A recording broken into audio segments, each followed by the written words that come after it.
Hi there, so this is the first video in the series about the close reading paper, and this is for students in National 5 and Higher English. So if you're a communications student, there's different material for different kinds of reading assessments that we do. This is just for the National 5 and Higher students.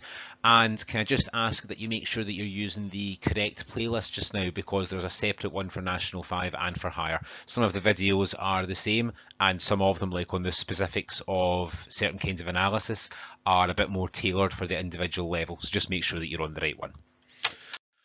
Okay, so what's close reading then? Close reading is where you read a text closely and answer questions, funnily enough. You'll have done either these exact papers in school, or you'll have done similar things at earlier stages in school, but the basic principle is that you show that you can read a text and understand what is being said, and you also show you can understand the effects of the way in which the author is saying it. So what's going on and what are the effects of the language? How does that change your understanding? That's basically what we're looking for you to do. On your course, you will have to deal with one of these in the final exam. So in the higher course, it's an hour and a half. In the National 5 course, it's an hour long.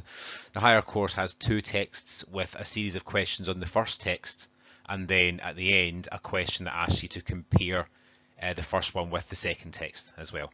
For the National 5 paper, there's just one text and one series of questions there. So it's a bit more direct, but the principle's the same on both papers. The question styles are the same as well.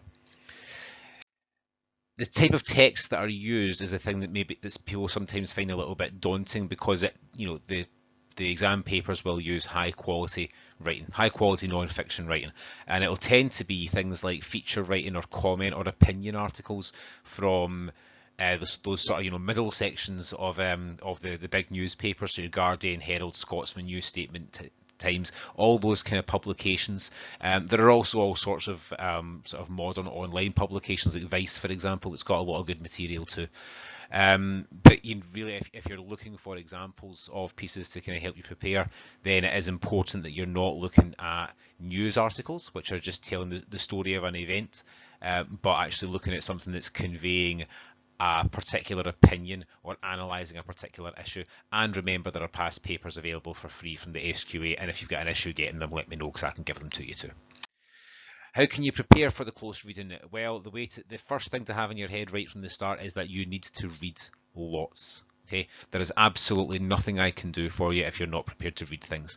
If the only time you ever see this kind of writing is in an exam situation, then you're never going to be able to answer the questions as fully as you otherwise would, because some of your attention, some of your energy is going to be taken up by trying to cope with language and a writing style that you're not used to. So you need to make sure you are used to it. And the way you do that is by doing lots and lots and lots of reading.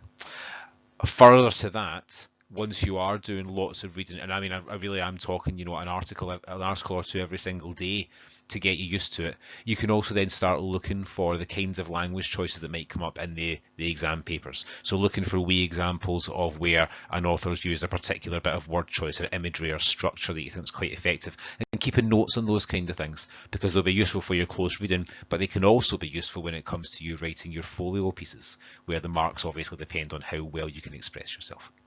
Okay, so that's the introduction to close reading. A whole series of videos to come to take you through some of these specifics. Any questions, let me know, and if you think there's anything missing from the series once you get to the end of it, give me a shout and I'll see about making additional material for you. Thank you.